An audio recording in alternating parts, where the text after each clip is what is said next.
Donc, le sujet qui vous a tant intéressé ce midi et qui a fait qu'on a eu autant d'inscriptions, c'est le no-code et l'IA.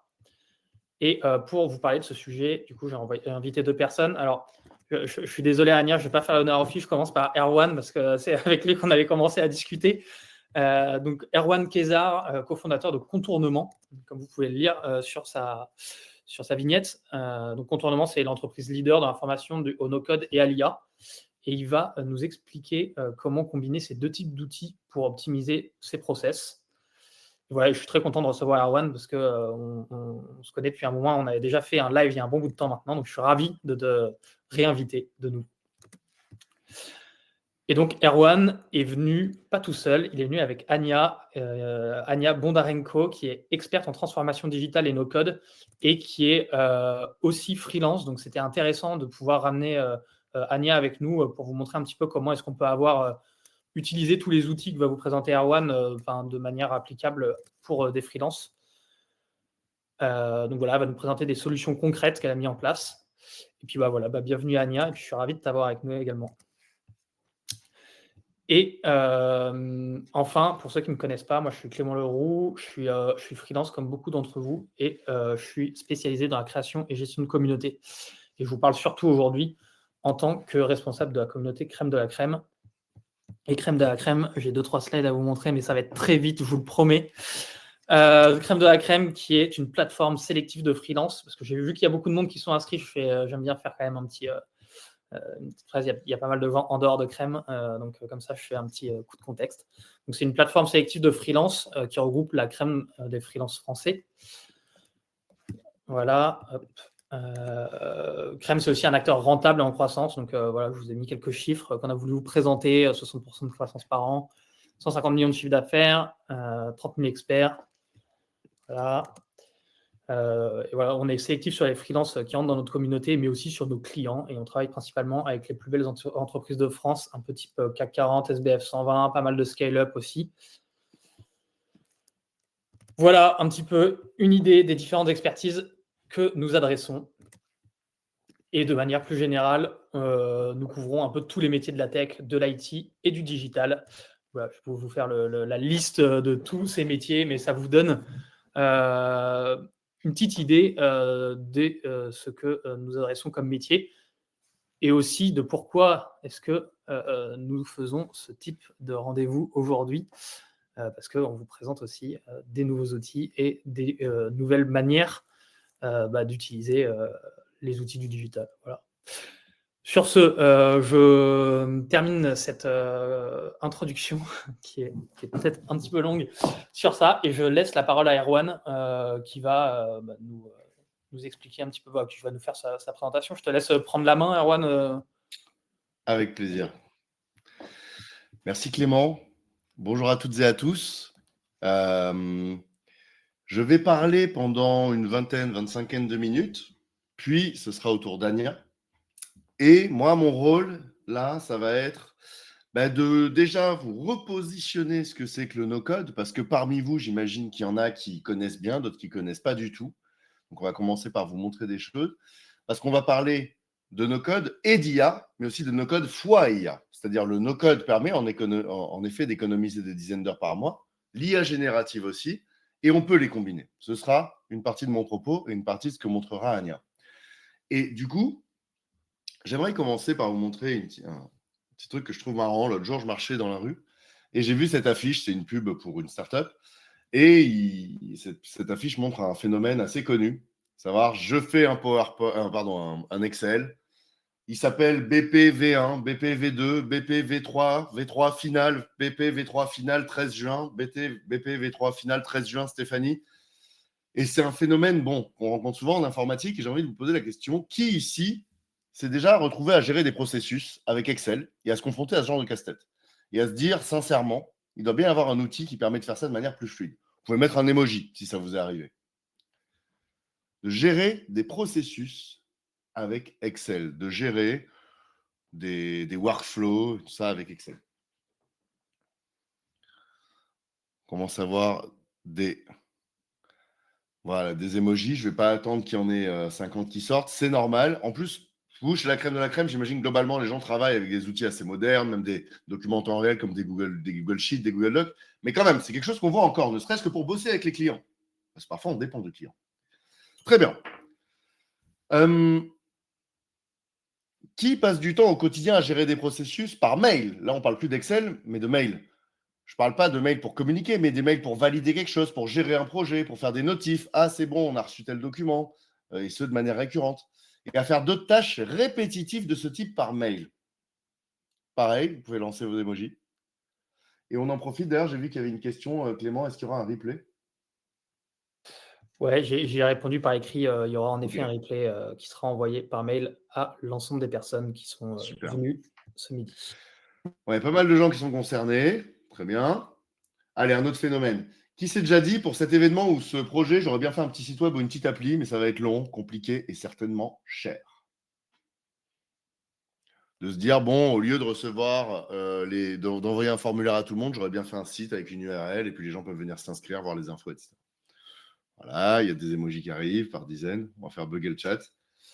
Bon, après, encore un, là, je vous laisse même pas le temps de répondre parce qu'on a tous vécu ça. Qui s'est confronté à l'effet usine à gaz d'un ERP ou d'un logiciel métier? Beaucoup de clics, lourdeur, parcours peu intuitif, sans pouvoir l'améliorer ou l'interconnecter. Export à répétition, contournement par des emails, etc. Que ce soit dans la boîte où on a bossé, que ce soit pour des clients quand on est freelance. Voilà, genre, ah mince, bah, il faut faire 5 clics pour faire telle action, exporter un CSV et puis l'envoyer par mail plutôt que de tout simplement interconnecter, je ne sais pas, avec un outil de gestion de tâches. Et dernière question, qui ici a eu besoin de faire une appli très complexe pour lancer la prochaine startup à la mode? Alors là, les emojis, comme il y a un petit décalage, il y en a plein. Peut-être qu'il y en aura, mais j'imagine qu'il y en aura moins. Parce qu'ici, on est chez des freelances. On n'est pas forcément chez les entrepreneurs et des entrepreneurs. Et si je pose cette dernière question, c'est parce que il y a deux grands usages du no-code. Déjà, je commence par un petit peu débunker ça, un petit peu rationaliser les imaginaires collectifs. On entend tout le temps parler du no-code comme une série d'outils qui permettent de lancer son appli, de lancer le prochain Airbnb, de lancer sa startup. Alors oui, bien sûr, ça permet de faire ça. Ça permet soi-même de créer une plateforme, sa V1, sa V2, etc. Mais c'est la partie émergée de l'iceberg, parce qu'il n'y a pas tant de gens que ça qui ont besoin de lancer une plateforme. La partie immergée, c'est d'utiliser le no-code à des fins de productivité. Travailler moins, enfin travailler mieux pour travailler moins. C'est le fait d'optimiser ses ops. Les ops, c'est l'abréviation des opérations. Les opérations, c'est quoi? C'est toutes les tâches, tous les process qu'on a au quotidien dans son métier, les marketing ops, les sales ops, les PR ops. Bref. Et les outils no-code, pour ça, pour se créer des outils qui permettent de digitaliser des processus, qui permettent d'automatiser des tâches répétitives, qui permettent de se créer des solutions personnalisées qui correspondent vraiment au process qu'on doit gérer, plutôt que d'essayer de gérer ça avec du Excel, du mail et de bricoler des trucs qui cassent la tête, ou de s'adapter à un gros logiciel pas pratique et qu'on ne peut pas modifier. C'est surtout ça, l'enjeu du no-code, notamment quand on combine avec l'IA. Parce qu'à partir du moment où tu travailles avec un téléphone ou un ordinateur, tu te confrontes à ce genre de process à optimiser. C'est principalement de cette partie immergée de l'iceberg qu'on va parler. Et je préfère faire le distinguo parce que souvent, on a l'image de oui, mais le no-code, ça sert à lancer des applis. Non, ça sert aussi à se créer des solutions pour soi-même, solutions internes, etc. Une petite question. Quelle est la différence entre efficacité et efficience? Parce que je vais beaucoup utiliser le mot efficience. Donc, si vous voulez taper une petite définition rapidement dans le chat, vous pouvez y aller. Après, je ne sais pas à quel point il y a du délai, mais comme on a assez peu de temps, au pire, je n'attendrai pas que vous répondiez. C'est pas grave. Allez, ouais, j'ai l'impression qu'il y a une petite latence. L'efficacité, c'est le fait d'aller d'un point A à un point B. C'est le fait d'atteindre l'objectif. C'est le fait de faire un boulot, de réaliser une tâche. J'escalade la montagne en escaladant à la main, j'y arrive. Ah, il y a des réponses. Attendez.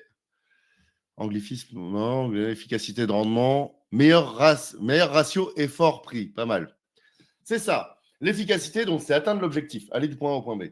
L'efficience, à droite, c'est atteindre l'objectif avec le moins de ressources possible, avec le moins de temps possible, avec le moins d'efforts possible, avec le moins de gens possible, avec le moins d'argent possible. Donc, en effet, c'est l'efficacité de l'efficacité. C'est je vais atteindre la montagne, le haut de la montagne, mais en téléphérique. Et les outils no-code et l'IA générative, ça sert certes à être efficace dans certains cas, mais surtout à optimiser son efficience. à faire les choses avec le moins de ressources possible. Je vais monter moi-même une petite automatisation qui va me faire gagner 1 heure par jour plutôt que de payer 5 000 € une agence qui va me le faire en 2 mois. Gardez ce tableau en tête parce que c'est ça l'enjeu de tout ce dont on va parler. Ce tableau vous quantifie combien de temps vous aurez passé à faire une tâche à la main si vous ne l'optimisez pas ou si vous ne l'automatisez pas. Je distingue bien automatiser et optimiser, hein, parce qu'on peut automatiser, mais on peut aussi se créer une petite solution, voilà, comme je vais montrer. S'il y a une tâche que je fais 5 fois par jour pendant 5 minutes, à la fin de l'année, j'aurais passé 6 jours pleins à faire uniquement cette tâche. Plutôt qu'à faire de la tâche à plus forte valeur ajoutée, plutôt qu'aller trouver des clients, plutôt qu'aller boire des bières avec mes amis ou faire du vélo avec mes enfants, selon les goûts. Et ça, des inefficiences comme ça, nos journées en sont truffées. Et quand vous utilisez un outil no-code ou de l'IA générative, l'objectif, c'est pas de faire un super truc pixel perfect, etc. Non, c'est d'identifier les poches d'inefficience qui vous font gagner parfois jusqu'à plusieurs semaines, plusieurs mois par an. Un exemple.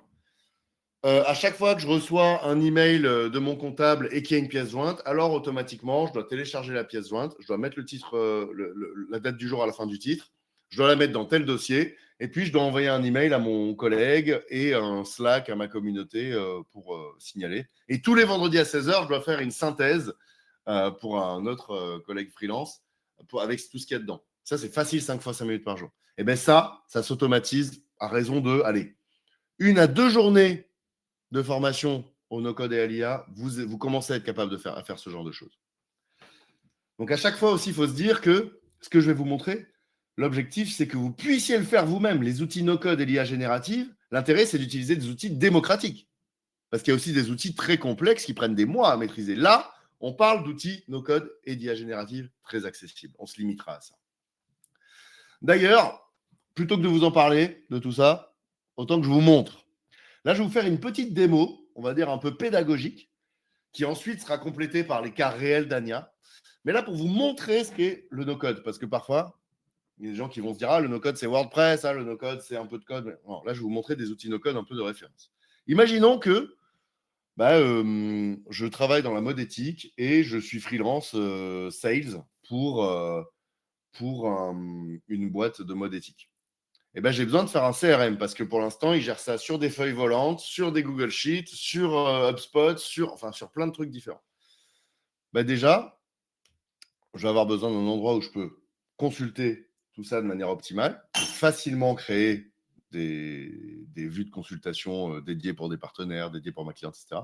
J'aimerais bien, depuis le terrain, pouvoir remplir des formulaires pour remplir ça. Et j'aimerais même avoir une appli mobile. Et je vais aller sur un outil no-code. Hop. Attendez, excusez-moi, il faut que je partage mon autre écran. Un outil no-code, déjà, il y a un consensus pour définir un outil no-code comme étant un outil qui tourne dans le navigateur. C'est-à-dire que je n'ai rien à installer, je n'ai rien à héberger. Ça tourne dans Google Chrome, ça tourne dans Arc, ça tourne dans Safari, peu importe. D'ailleurs, moi, je suis sur Arc et je vais fermer ce volet. Je me crée un compte, je peux commencer à bosser, c'est visuel, c'est intuitif, je publie, c'est en ligne. Rien à installer, rien à héberger. C'est l'une des définitions d'outil no-code. Mais là, je suis dans Airtable. Je ne vais pas vous faire un cours sur Airtable, mais c'est au moins pour que vous compreniez l'intérêt. D'autant que 80% des gens qui utilisent Airtable, ils essaient d'utiliser comme Excel et ce n'est pas comme ça qu'il faut utiliser. Déjà, on voit que visuellement, c'est consistant. Il y a des types de champs. Ce n'est pas juste des lignes et des cellules. Là, regardez, si j'ouvre une ligne, elle est vide. Je l'ouvre, elle est vide. Si j'en faisais une appli, il y aurait une case vide. Alors que là, si j'ouvre un item, j'ai vraiment une page, comme une page web, comme une page produit. On voit qu'il y a différents types. Regardez, là, par exemple, il y a des single select, multiple select. Je peux mettre des pièces jointes directement. Je peux mettre des étoiles de rating. Tous les items dont vous vous servez au quotidien dans vos logiciels métiers, dans vos applis, c'est là. Regardez, vous créez un nouveau champ, texte long, pièces jointes, cases à cocher, sélection multiple, etc. Déjà, c'est fait pour gérer des données. Historiquement, 80% du temps, quand on ouvre un Excel, un Google Sheet, c'est à contre-emploi. Google Sheet et Excel, c'est fait pour faire des calculs, pas pour gérer des données. Quand vous ouvrez un Excel pour gérer des tâches, gérer des gens, gérer des clients, gérer des factures, gérer des carottes, des chèvres ou ce que vous voulez, c'est à contre-emploi. Il faut un outil de base de données pour faire ça. Et jusqu'à récemment, il fallait coder. Des outils comme Airtable vous permettent de faire ça. Juste un petit truc super sympa, les vues. Regardez là, je me dis, je vais faire une vue pour les stagiaires de ma cliente. Hop. Et là, qu'est-ce que je vais faire? Je vais dire, les stagiaires, je veux qu'ils ne voient que le prénom, le nom, la photo, la fonction et le LinkedIn et rien d'autre. Et je veux que ce soit groupé par statut. Et je veux que n'apparaissent que les gens dont la notation de la relation est, est supérieure, par exemple, à 4. Voilà. Et bien sûr, si je modifie quoi que ce soit, si je modifie le statut, ça va changer. Parce que tout ça, c'est en temps réel. Hop, contacter, je le mets à contacter, hop, ça bouge. Une seule source de vérité. Vous n'avez pas besoin d'envoyer V2, V3 filtré. Là, c'est comme une vraie appli. Les différentes vues que vous aurez là, hop, vous décidez de ce à quoi ressemble à un moment T. Vous pouvez faire une vue galerie, vous pouvez faire une vue calendrier, vous pouvez faire tac, et vous pouvez décider de ce qui s'affiche. Ça, déjà, ça rend énormément de problèmes, ça résout énormément de problèmes, ça rend énormément de services. Et vous, dans votre vie de freelance, pour gérer tout un tas de choses, ça vous rendra plein de services. Et dans Notion, il y a il y a complètement la même notion de base de données. Ne vous inquiétez pas, on voit les questions et on reviendra dessus à la fin. Déjà, rien que ça, les types et les vues, ça vous rend beaucoup de services. Ça, en 2 heures et demie de formation, vous le maîtrisez. Clairement, c'est juste qu'il faut prendre ces outils par le bon bout. Sinon, moi, je vois tellement de gens qui créent des Airtable avec 50 onglets parce qu'ils ne connaissent pas forcément les bonnes notions, notamment les notions de relation. Avant ça, et bien sûr, si je veux que les gens puissent remplir depuis le terrain avec un formulaire, j'ajoute un prospect. Hop, je fais un formulaire là en quelques secondes comme Typeform ou autre outil. À part que là, c'est directement géré avec Airtable. Je cache des champs, hop, j'ouvre le formulaire, c'est bon, je peux l'envoyer sur les réseaux sociaux, je peux l'envoyer à mes collègues, je peux l'envoyer à ma cliente. Il n'y a plus qu'à remplir et ça viendra directement. Comme je partage mon écran, voilà. Arc n'aime pas trop ça. Voilà. Donc vraiment, là, c'est une question de secondes de faire ce genre de choses. Et il y a une autre notion très importante dans les bases de données, et ça, en une demi-journée, ça se maîtrise, c'est le fait de lier. Si je veux lier les entreprises avec les prospects que j'ai, là, je fais un deuxième onglet qui s'appelle Prospect, Entreprise. Je vais juste faire une liaison. C'est une espèce de lien, en fait, entre les deux. Et là, du coup, je vais dire Galerie Lafayette. Je vais aller chercher qui travaille chez les Galeries Lafayette dans l'autre onglet. Oula, pardon. Et dans l'autre onglet, logiquement, la relation se sera créée entre les deux. Je vais très vite, il y aura le replay, vous aurez le support. Mais c'est pour vous montrer, vraiment, là, je crée une appli, je clique sur Galerie Lafayette, je vois les salariés qu'il y a dedans, etc. Ça se maîtrise en une demi-journée. Derrière, un dernier petit truc, et c'est là où on parlait de l'IA. Maintenant, vous savez les bases du no-code de la base de données. Imaginons que je veuille à chaque fois savoir quelle a été la politique RSE pendant les 5 dernières années de telle ou telle boîte, par exemple les Galeries Lafayette. Là, traditionnellement, ce que je peux faire, traditionnellement, c'est pas très optimal. Ce que je peux faire, c'est que je vais dans ChatGPT et je demande à ChatGPT quelle a été la politique et action RSE des Galeries Lafayette ces 5 dernières années. Hop, il me répond. Je ne vais pas attendre qu'il réponde sur tout. Hop, je copie-colle et je viens copier-coller dans ma base de données. Déjà, c'est pas mal. J'utilise l'IA, je gagne un peu de temps. Hop. Mais je peux automatiser ça. Et c'est là où l'automatisation de l'intelligence artificielle arrive. Là, j'étais dans Airtable. Je vais dans un autre outil qui s'appelle Zapier. Zapier, c'est un outil no-code qui permet d'interconnecter les applis entre elles pour qu'elles communiquent et pour automatiser des actions. Je ne fais pas le zap en live devant vous, je vous montre à quoi ça ressemble. Ce que je vais vous montrer, c'est le genre de choses qui, en 3 heures de formation à Zapier, peut être fait. À chaque fois, je vous mets le rapport au bout de combien de temps vous pouvez le faire pour que vous puissiez vous rendre compte. Parce qu'il y a des choses qui sont très complexes à faire aussi. Là, ce que je vais dire tout simplement, c'est Zapier, connecte-toi à mon Airtable, va dans telle table de telle base de données, et à chaque fois qu'il y a une nouvelle entreprise, alors automatiquement, cher ChatGPT, cher OpenAI, fais ce prompt. Tu es un expert en politique RSE dans l'industrie du vêtement. Dis-moi quelle politique RSE, action RSE de l'entreprise, nom de l'entreprise, qui est la nouvelle entreprise qui vient d'être créée, a fait. Puis, une fois que tu as fait ce prompt, le résultat, tu viens me le mettre dans le bon record, dans Airtable.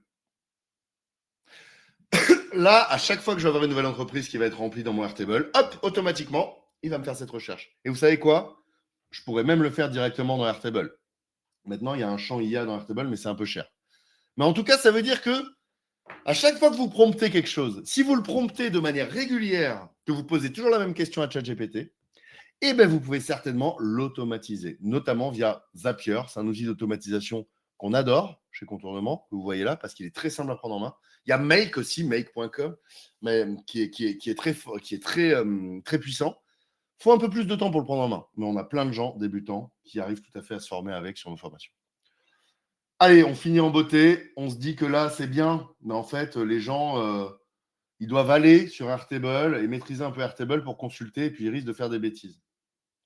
J'ai envie de faire une appli mobile. Là, je vais dans un autre outil no-code, Glide, où, ben, comme tout outil no-code, il me guide. Je vois un gros bouton, créer une nouvelle appli. Ok, c'est quoi le nom? Démo crème de la crème.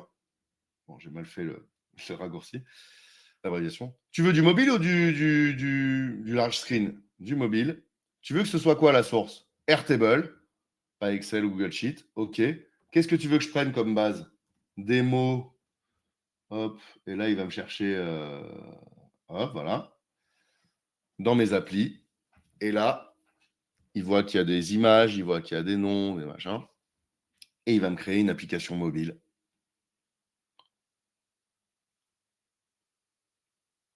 Hop là. Qui est déjà assez bien structurée. Donc là, il voit qu'il y a des entreprises. Oh là là, je trouve ça moche ça. Je supprime des champs ici, j'en ajoute d'autres. Je vais mettre une image, je vais mettre ceci, je vais mettre cela. Je publie, c'est en ligne. Donc là, ce n'est pas un cours sur Glide non plus, mais sachez que vous pouvez faire des applis web, des applis mobiles, notamment pour vos usages internes.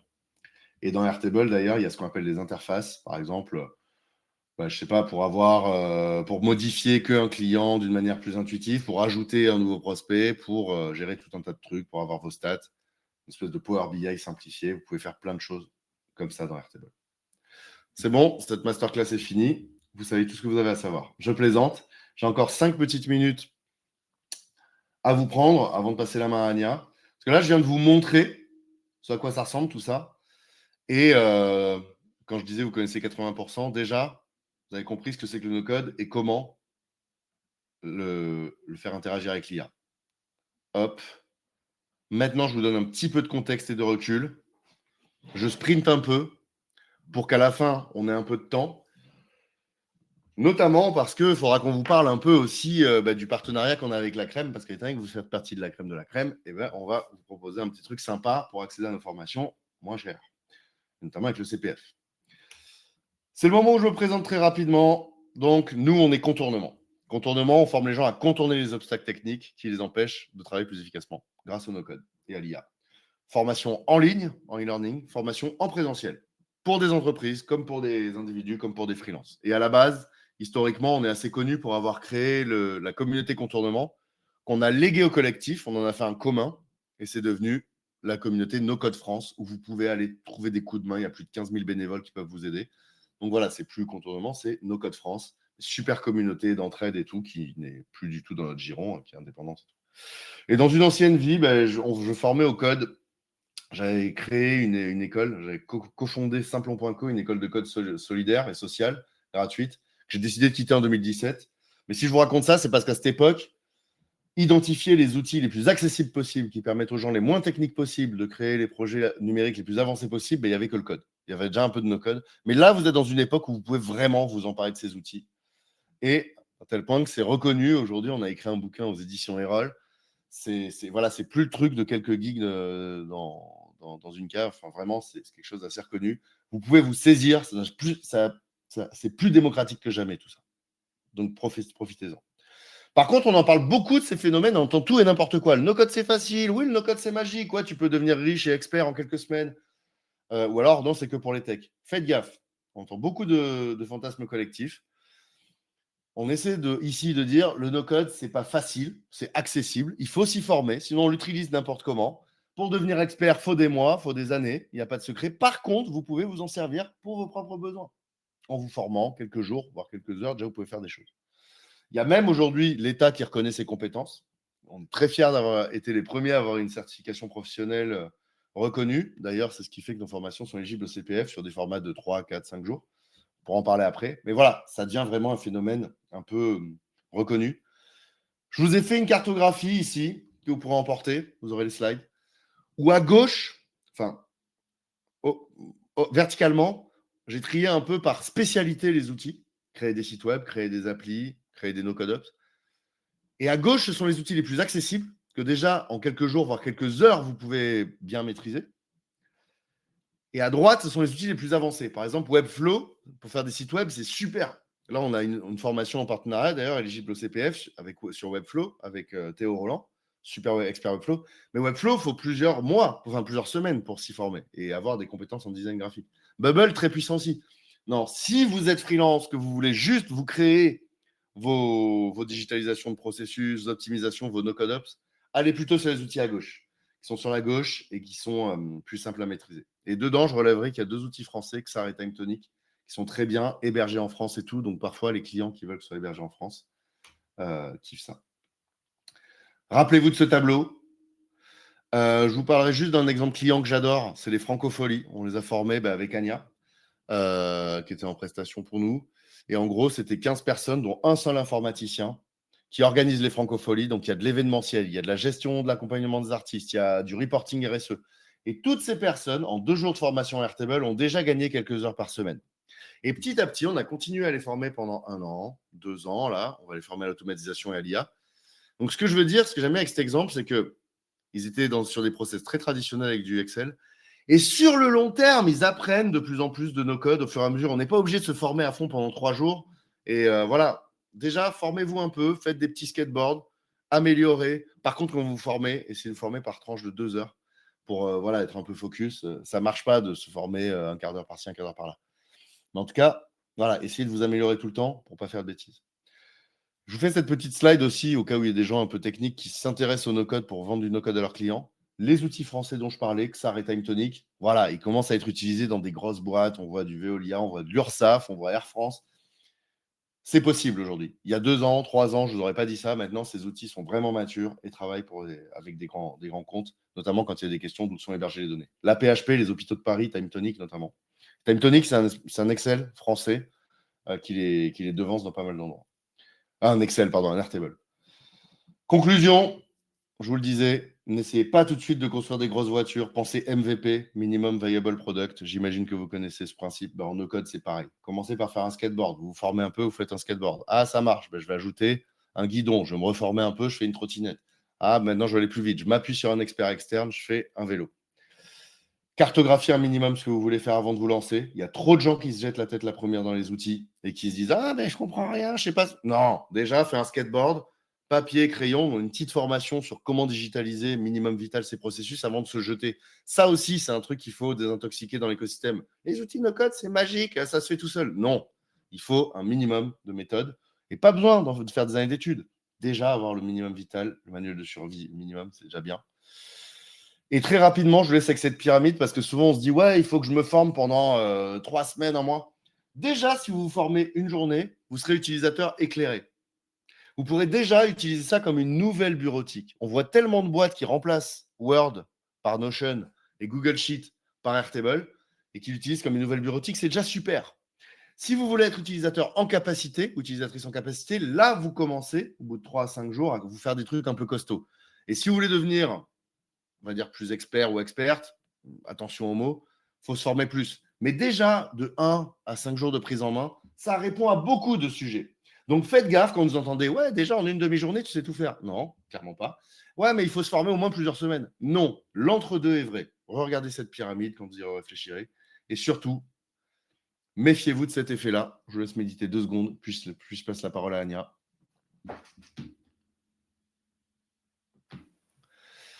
Quand vous avez un truc à optimiser, faites gaffe à pas vous dire « Ah, j'ai pas le temps de changer la roue carrée et de mettre la roue ronde. Oh là, je vais faire 30 copier-coller pour ma compta, c'est pas grave. Ça va me prendre une demi-heure ou ça va me prendre 10 minutes. » Ouais, mais si tu avais créé une automatisation, tu aurais pris 1 heure pour te reformer un peu. Tu aurais pris 1 heure pour la mettre en place, mais ça aurait été rentable au bout de quelques semaines. Et surtout, tu aurais progressé et appris quelque chose et tu serais allé plus loin dans la maîtrise de cette bureautique de nouvelle génération. J'ai fait mes 25 minutes. Je tiens ma parole. Je laisse la parole à notre experte en chef, Anya. Bonjour tout le monde, enchantée. Donc je m'appelle Anya et moi aujourd'hui je vais vous parler des cas concrets, comment j'utilise les outils no-code dans mon quotidien de freelance. Donc en fait quand Erwan et Clément m'ont approché, est-ce que je veux bien parler de ces webinaires, j'ai réfléchi qu'est-ce que je peux vous montrer et j'ai choisi plusieurs cas d'utilisation qui moi j'ai fait vraiment très rapidement. Qu'est-ce que ça veut dire? Moi j'ai pas le temps. Comme vous tous, je pense, même si je suis expert dans no-code, etc., moi, je n'ai pas le temps pour moi. La photo de tout à l'heure avec les roues carrées, c'est vraiment, c'est dessiné sur moi. Donc, des fois, je prends quand même 15 minutes, 20 minutes, une petite demi-heure pour faire un petit truc tout de suite, vite fait, qui n'est pas du tout parfait. Il ne fonctionne pas à 100%. Mais il m'aide énormément. Donc, c'est exactement ça que je vais partager avec vous aujourd'hui. Donc, je partage mon écran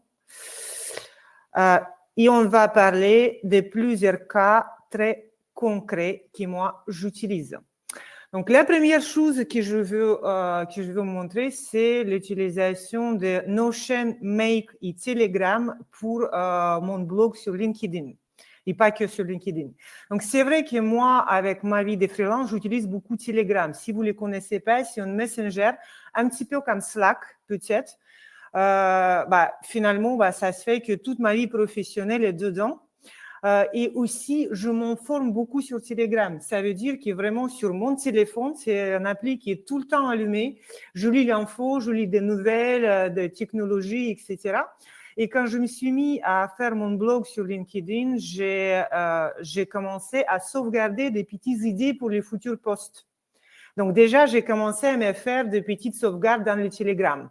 Après, j'ai commencé sur Internet de faire des petites favoris sur les pages, sur les articles qui m'intéressent. Des petits favoris sur LinkedIn aussi, les articles des autres gens. Et bon, bref, finalement, à bout de 2 ou 3 semaines, quand je me suis mis vraiment à faire mon contenu, je me suis retrouvé qu'il faut que j'aille dans 50 endroits différents pour trouver les ressources et les idées pour mes posts. Donc, très vite, j'ai commencé à en avoir marre. Et je vous jure, j'ai mis 20 minutes pour me faire une petite chaîne des outils très simples. Bon, bien sûr, pour quelqu'un qui n'est pas formé comme moi, ça va prendre peut-être un petit peu plus de temps, mais je vous rassure qu'à 1 heure, ça peut être fait dans tous les cas. Donc, comment ça se passe pour moi? Moi, j'ai créé une petite bot sur Telegram. Vu que c'est vraiment un outil qui, moi, j'ai tout le temps, qui est tout le temps ouvert sur mon ordi, sur mon téléphone. Donc, dès que je vois un truc qui est à peu près intéressant, par exemple, là, j'ai fait quelques exemples aujourd'hui, un post sur LinkedIn ou une post, un article ou juste un texte de quelqu'un. Moi, je l'envoie sur mon bot sur Telegram. Donc, sur téléphone, ça le fait à 2 clics parce que c'est toujours ouvert. Donc, c'est mon hop, hop, c'est fait.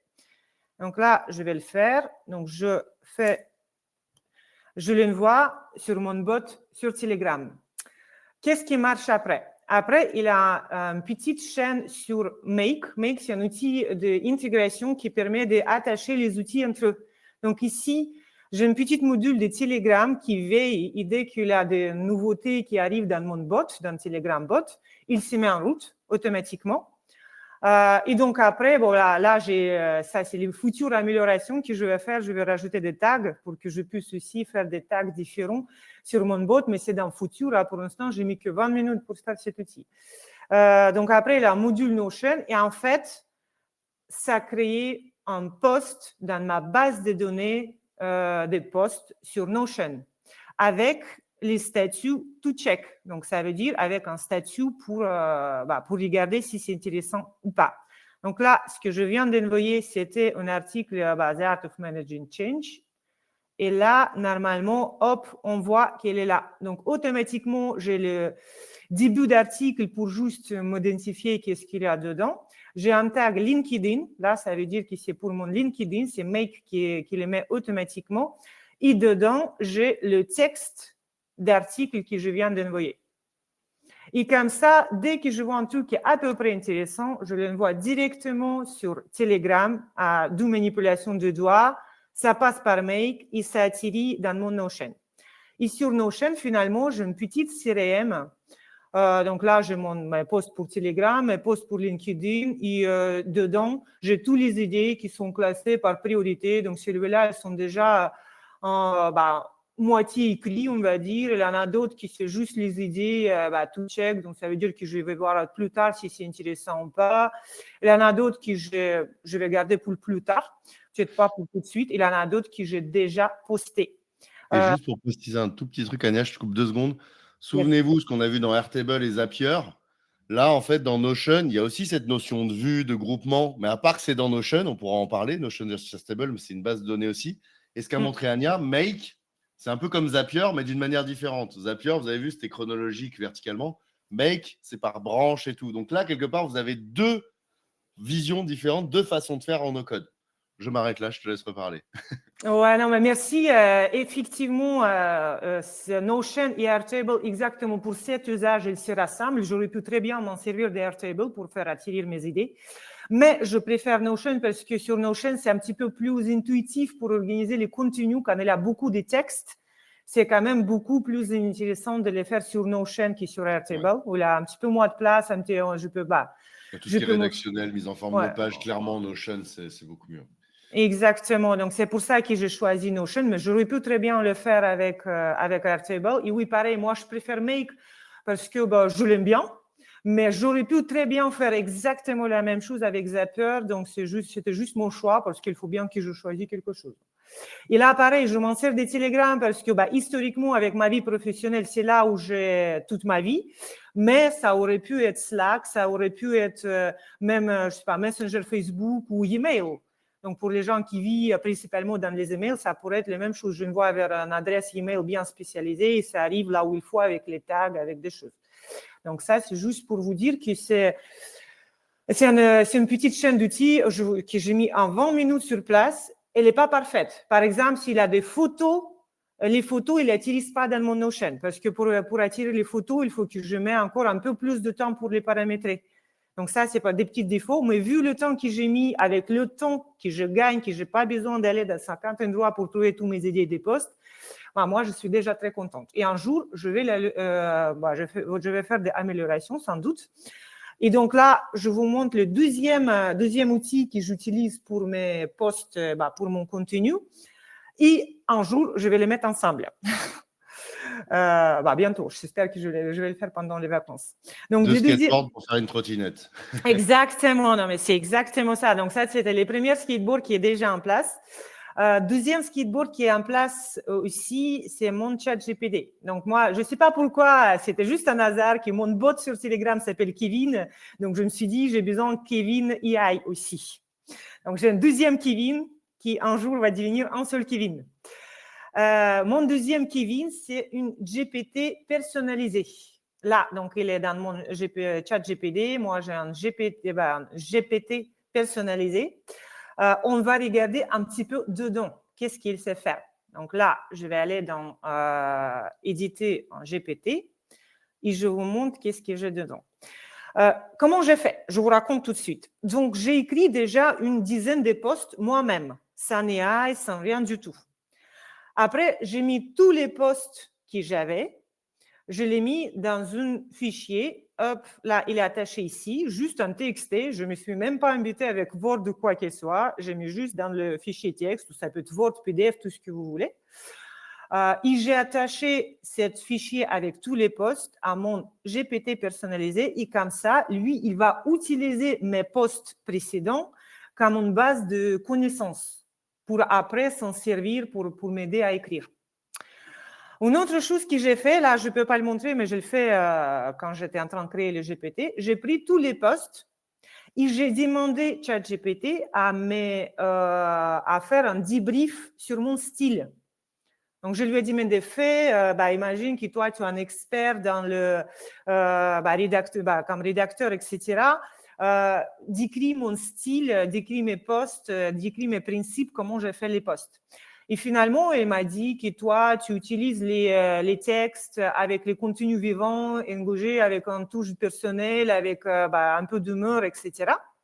Et après, je lui ai demandé, basé sur ce que je viens d'avoir comme description de mon style, propose-moi un prompt pour AI qui va aider à écrire les contenus. Et donc, finalement, c'est lui qui m'a proposé cette prompt. Ce n'est pas moi qui lui ai écrit. Donc là, je vous laisse lire un petit peu. Donc, tu es un rédacteur, un expert. Donc, ça, c'est moi, finalement. Avec un touche d'humeur, etc. Donc, mes caractéristiques, c'est comment j'écris.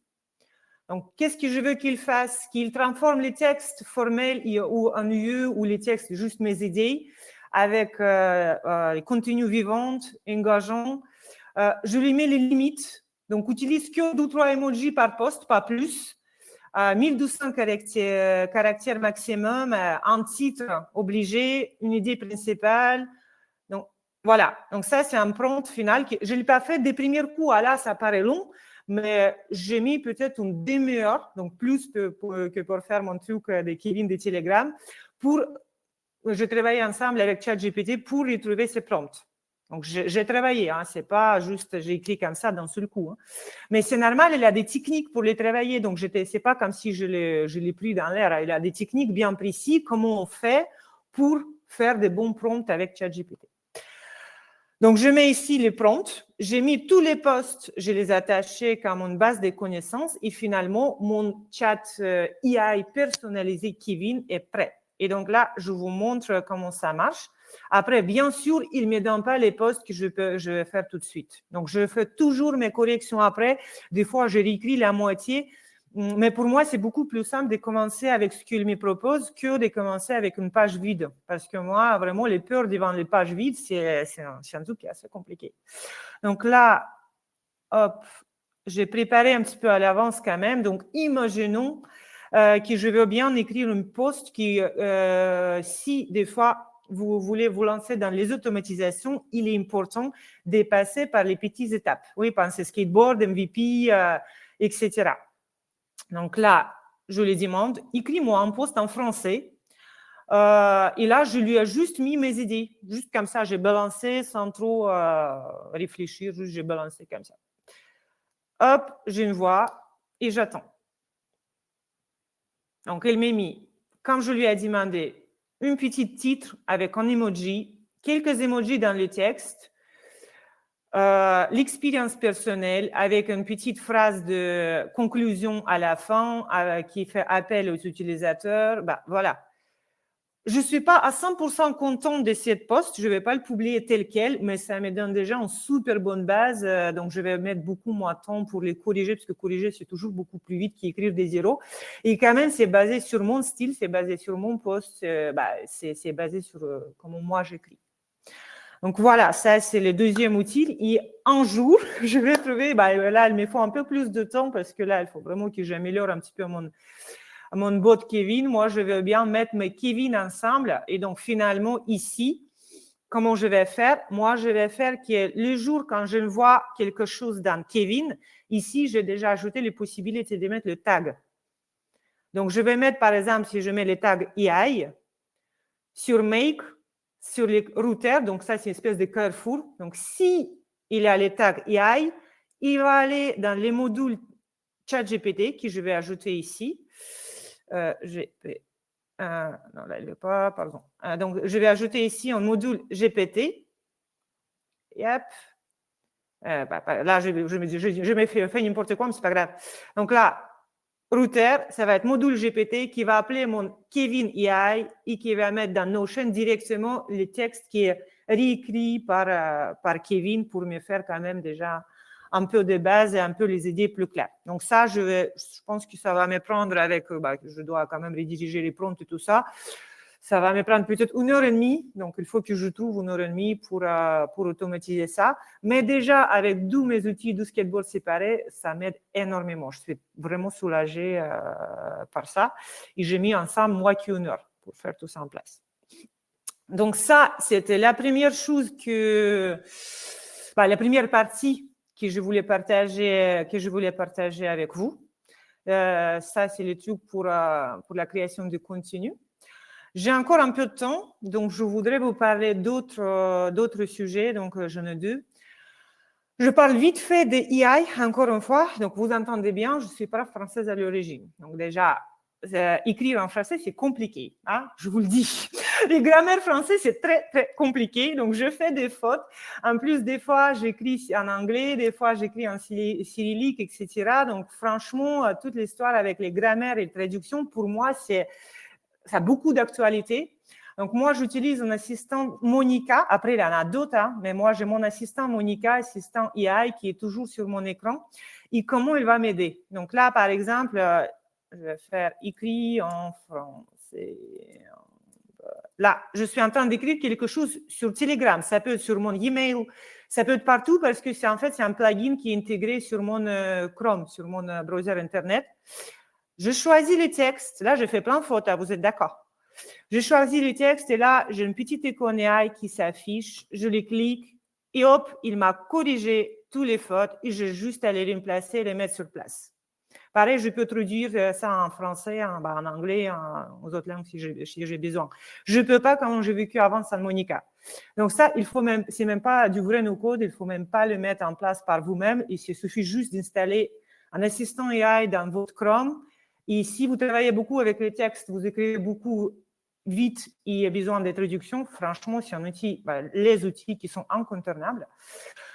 Et là, je pense que j'ai fait un petit peu le tour autour de contenu AI. Je vais passer à un autre cas d'utilisation. Là, c'était sur ma vie en tant que freelance. Freelance quand même un peu digital, etc. Je me connais un peu. Mais par contre, récemment, donc il y a quelques mois, j'avais mon mari qui m'a approché parce que lui, il a fait un projet avec une association qui lui a demandé d'aider avec le vente de thé et tisane sur les marchés. C'est un asso qui ramasse l'argent pour les enfants en difficulté, bon bref. Et finalement, lui, il était bien d'accord pour s'en occuper de vente de thé en marché. Donc, comment ça se passe pour lui? On a reçu vraiment plusieurs grands paquets de thé de plusieurs kilos. Chaque mélange de thé, on était obligé de les trier, de les mettre en sachets. Après les sachets, on les mettait dans les espèces de coffrets. Et les coffrets, il y avait des gens qui les vendaient en marché. Quand on a commencé à les gérer, finalement, il a commencé avec les crayons papier, puisque mon mari n'est pas du tout digital. Très vite, il s'est perdu dans tous les papiers. En plus, ce n'est pas lui qui vend sur les marchés. Lui, il dirige tout ça, mais finalement, c'était galère, mais pas possible. Et après, il est switché sur Excel, c'était encore pire. Il a fait appel à moi et moi, je lui ai fait un outil sur Airtable. Je ne vais pas mentir, ça ne m'a pas pris 15 minutes. Donc là, j'ai quand même mis quelques heures de travail, surtout pour les relations et tout ça, mais je vous présente un petit outil qu'on a à la fin. On est sur un vélo, là, donc oui. trottinette électrique. Oui, trottinette électrique. C'est pas un vélo quand même, mais oui, là, c'est un petit peu plus puissant. Donc, parce que, voilà, mais c'est pas non plus hyper compliqué. J'ai pas passé une semaine, hein. Donc, je le fais, on va dire, en après-midi. J'ai passé un après-midi là-dessus. Donc, ici, on a les mélanges.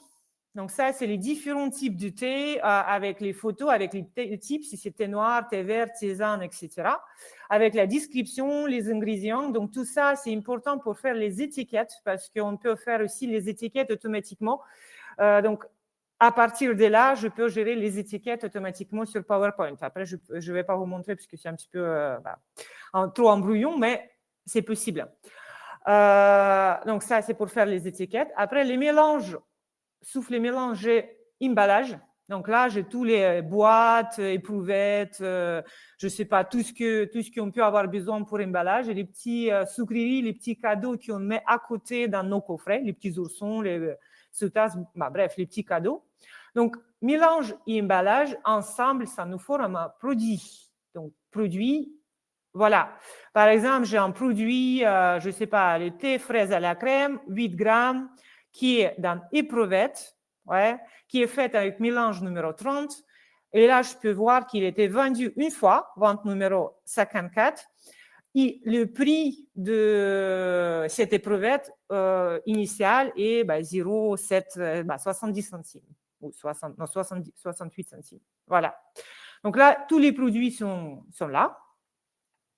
Après, j'ai une liste des marchés. Donc voilà, ça, c'est tous les marchés que j'ai fait. J'habite en Bretagne. Donc tout ça, c'est les petits villages qui sont autour de Rennes.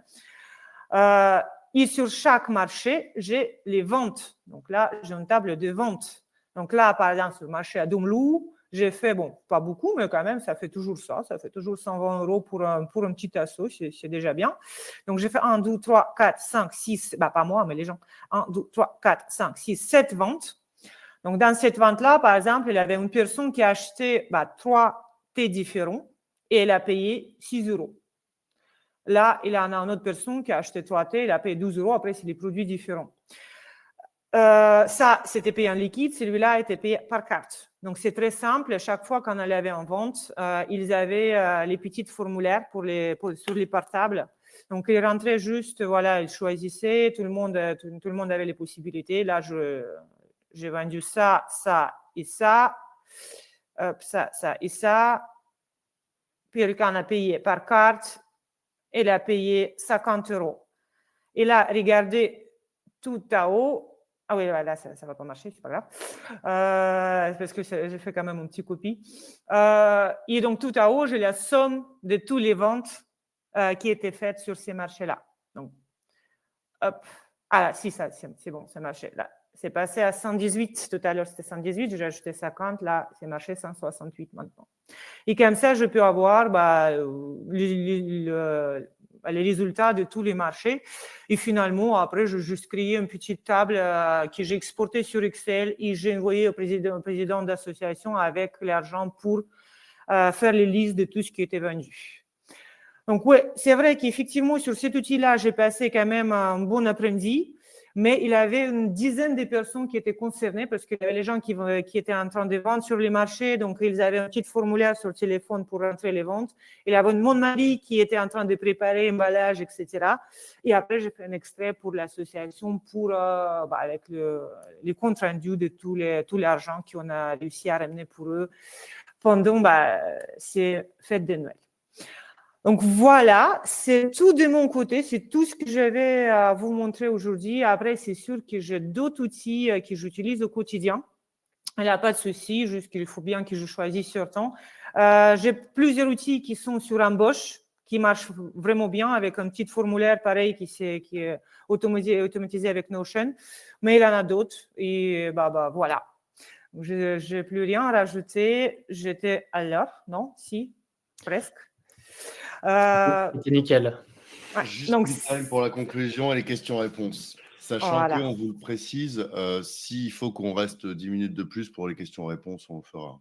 Super. Moi, je pars à midi pile. Non, Ok. bon, déjà, il est midi 55, donc déjà, je dis n'importe quoi.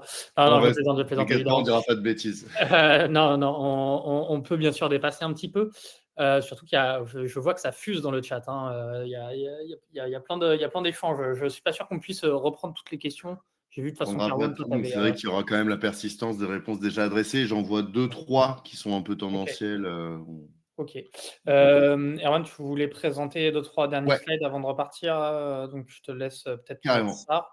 Et puis, on va passer aux questions-réponses également. Merci, Ania.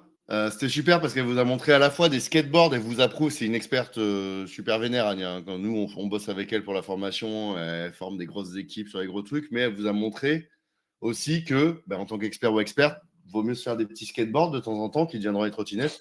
Par contre, là, pour ton mari, c'était plutôt même un vélo électrique, tout à fait. Qui est faisable pour quelqu'un de débutant au bout de... vous pouvez commencer à faire ce genre de choses au bout de 3, 4, 5 jours de formation. Et c'est là où, justement, je tenais à conclure, juste en vous disant, déjà, notre site contournement.io, vous pourrez trouver pas mal de contenu gratuit, notamment notre chaîne YouTube, notre podcast où il y a plus de 100 épisodes de gens qui témoignent. Il y a la communauté No Code France où des gens vous donneront des coups de main et tout ça. No Code for Good, une asso que j'ai montée aussi pour des no-codeuses et no-codeurs qui veulent aider bénévolement des assos qui veulent faire leur CRM, veulent faire leur site ou autre. Bref, vous avez tout ça là.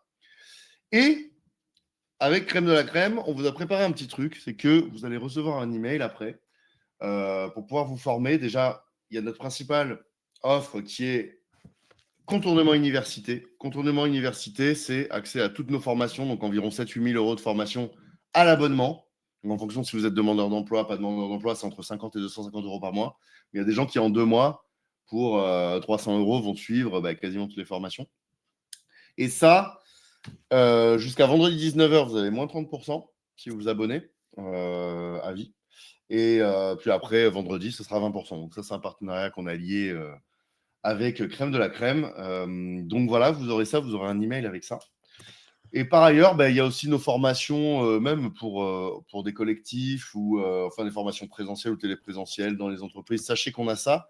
Et il y a notre formation éligible au CPF et il y a eu des questions là-dessus.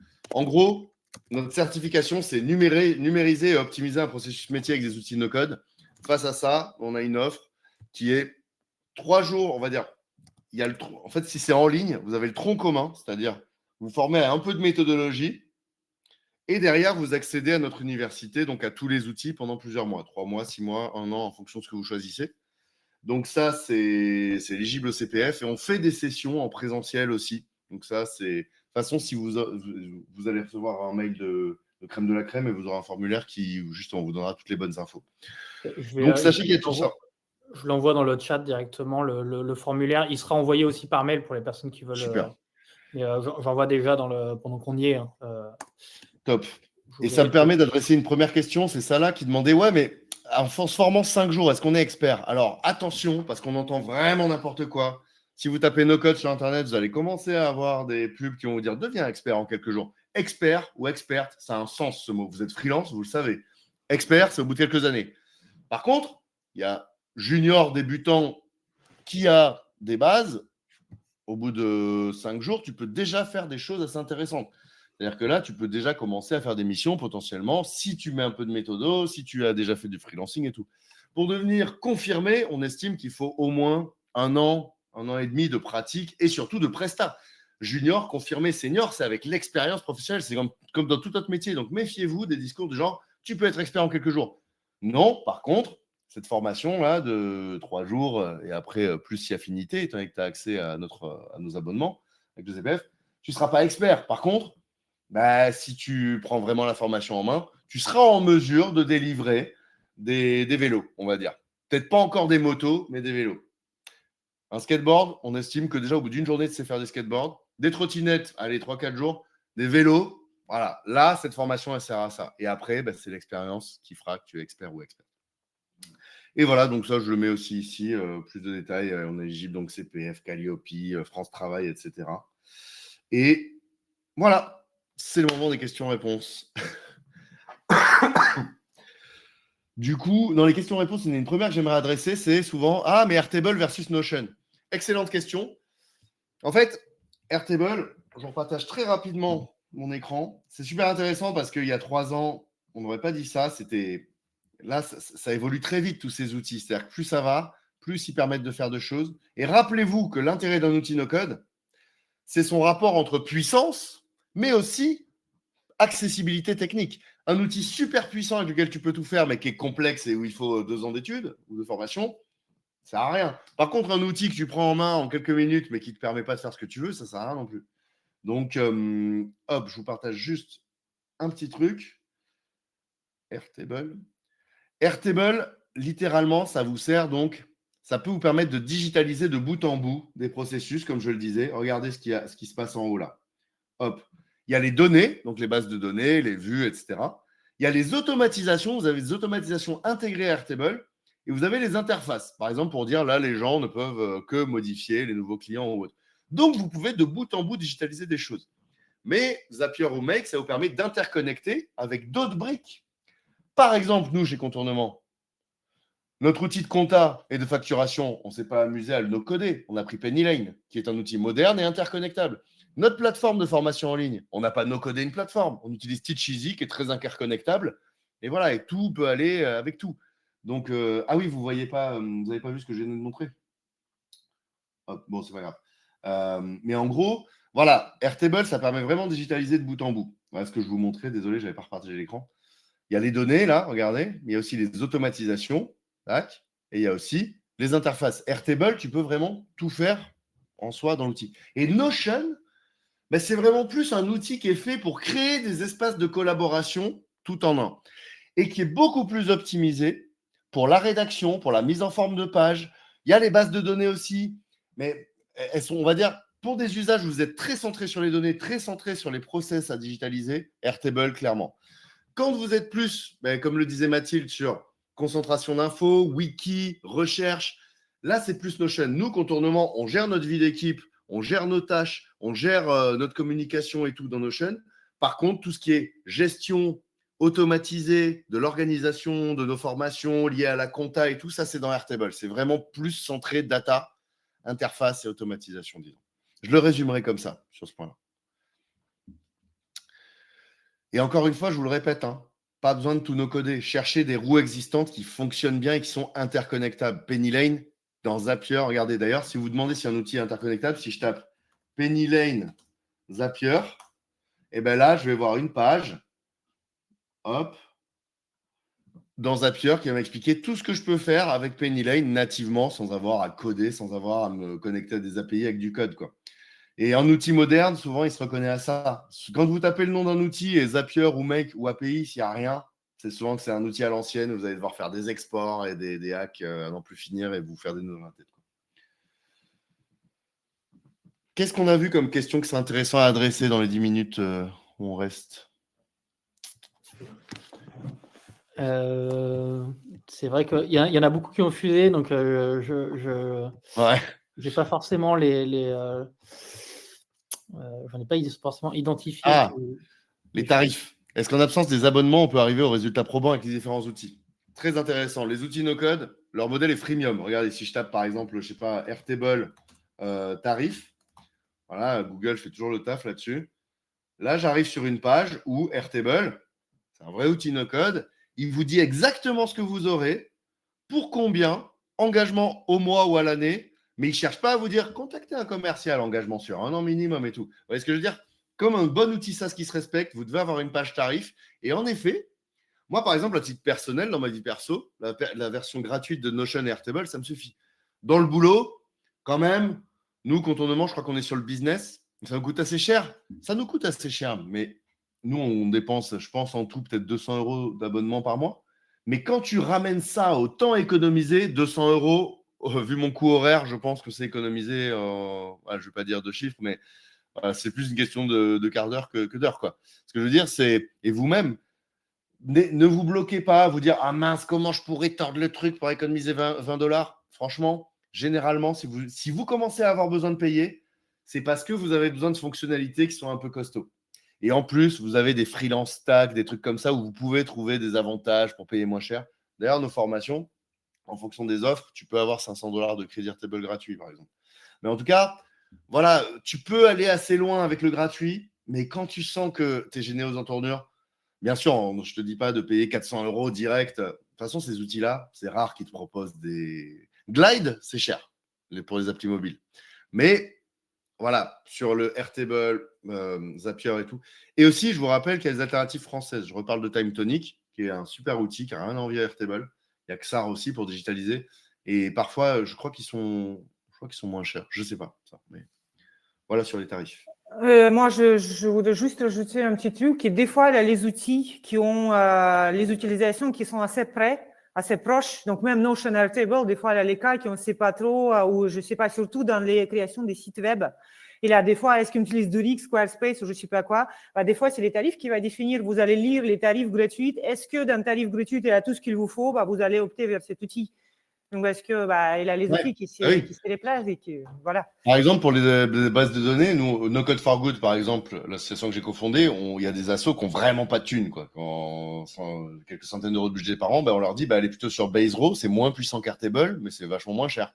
Voilà, c'est après, quand tu achètes un outil de super qualité, qui a plus de fonctionnalités, c'est pas pareil qu'un autre outil, mais globalement, à partir du moment, et je vous le répète, identifiez ce qui vous sert le plus. On voit des boîtes, vous n'arriverez jamais à 100% automatisé ou optimisé.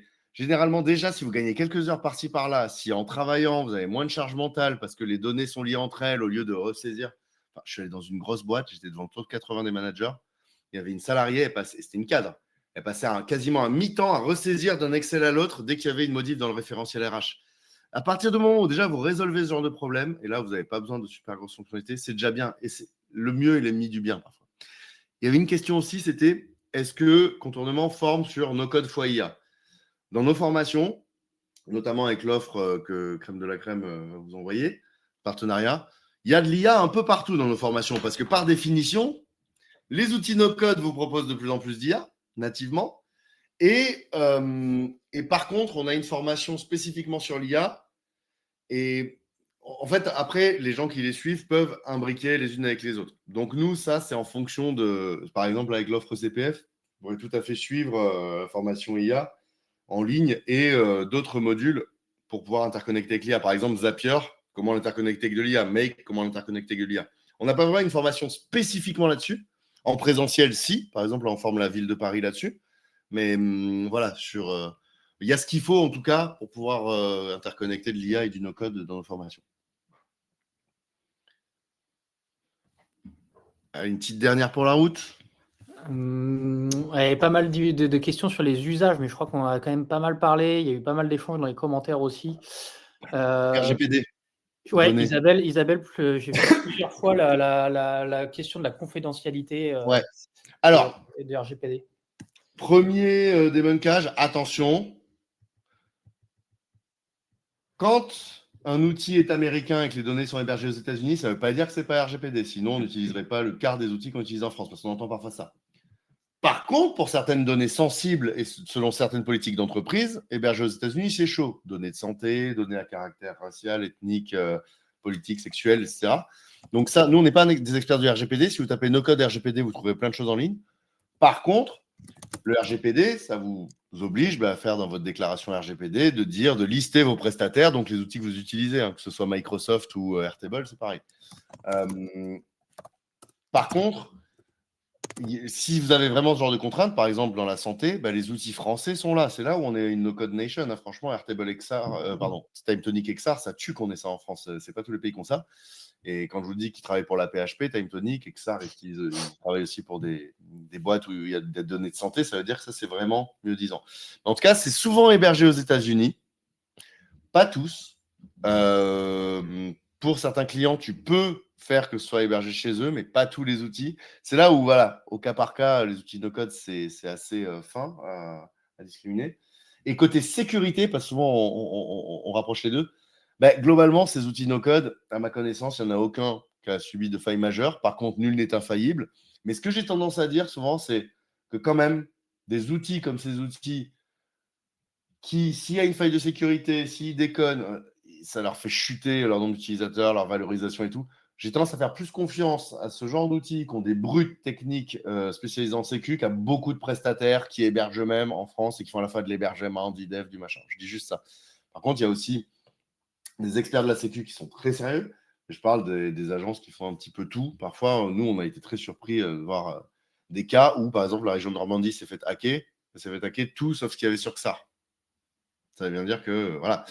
Enfin, après, attention, nul n'est infaillible. Je ne veux pas faire noir ou blanc. Ce que je veux dire, c'est que la sécu, en tout cas, ces outils no-code, normalement, ils répondent, en tout cas, ceux qui ont pignon sur rue, ceux qu'on vous a montré, ils répondent à des exigences fortes. Et par contre, l'erreur humaine, c'est là où il faut se former.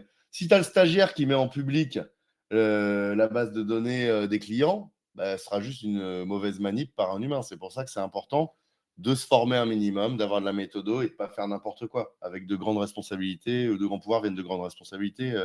Toi-même, tu sais.